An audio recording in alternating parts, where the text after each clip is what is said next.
అనకాపల్లి జిల్లాలో టెన్షన్ నెలకొంది. నక్కపల్లి మండలం తహసీల్దార్ కార్యాలయం దగ్గర ఉద్రిక్త వాతావరణం ఏర్పడింది.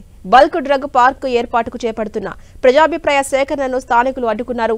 ఈ బల్క్ డ్రగ్ పార్కును స్థానికులు వ్యతిరేకిస్తున్నారు. ఆందోళనకు దిగిన సిపిఎం, వైసీపీ నేతలను ముందస్తుగా అరెస్ట్ చేశారు. బల్క్ డ్రగ్ పార్కు వద్దంటూ సిపిఎంతో పాటు పలు గ్రామాల ప్రజలు నిరసన వ్యక్తం చేశారు. ప్రజలు పోలీసుల మధ్య తోపులాట జరిగింది. సంబంధించిన దానిలో నిబంధన అంటే దాని అర్థం ప్రజల అభిప్రాయాలకి ఇవ్వాలి. ఇక బల్క్ డ్రగ్ పార్కు ఏర్పాటుకు చేపడుతున్నటువంటి ప్రజాభిప్రాయ సేకరణ ఉద్రిక్తకరంగా మారింది. దాన్ని స్థానికులు అడ్డుకుంటూ ఉన్నారు. దీంతో అటు స్థానికులకు పోలీసులకు మధ్య తోపులాట జరిగింది.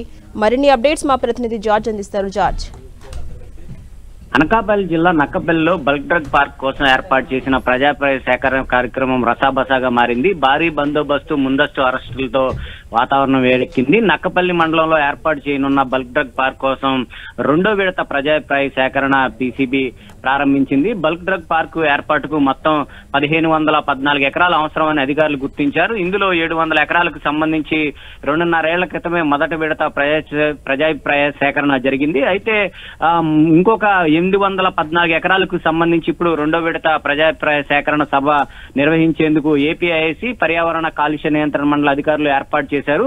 ఈ భూములు చూసుకున్నట్లయితే గనక సిహెచ్ఎల్ పురం, అలాగే పెద్ద తీనర్ల, ఎస్ నర్సాపురం, ఉప్మాక, ఎస్రాయవరం మండలం, గుడివాడ గ్రామాల పరిధిలో ఉన్నాయి. వివిధ రాజకీయ పార్టీలు, ప్రజా సంఘాల నిర్వాసితులకు సంబంధించి 15 నుంచి 20 మంది తమ అభిప్రాయాలు చెప్పేందుకు అవకాశం కల్పినట్టు చెప్పారు. అయితే దీనికి సంబంధించి పెద్ద ఎత్తున సిపిఎం, అలాగే ప్రజాభిప్రాయ సంఘాలు పెద్ద ఎత్తున అడ్డుకోవడంతో రసాబసాగా మారింది. దీంతో ఇటు ప్రజలకు అలాగే పోలీసులకు మధ్య తోపులాట జరుగుతుంటూ అక్కడ ఉద్రిక్త వాతావరణం అయితే ప్రస్తుతం నెలకొని ఉంది. Right, thank you George.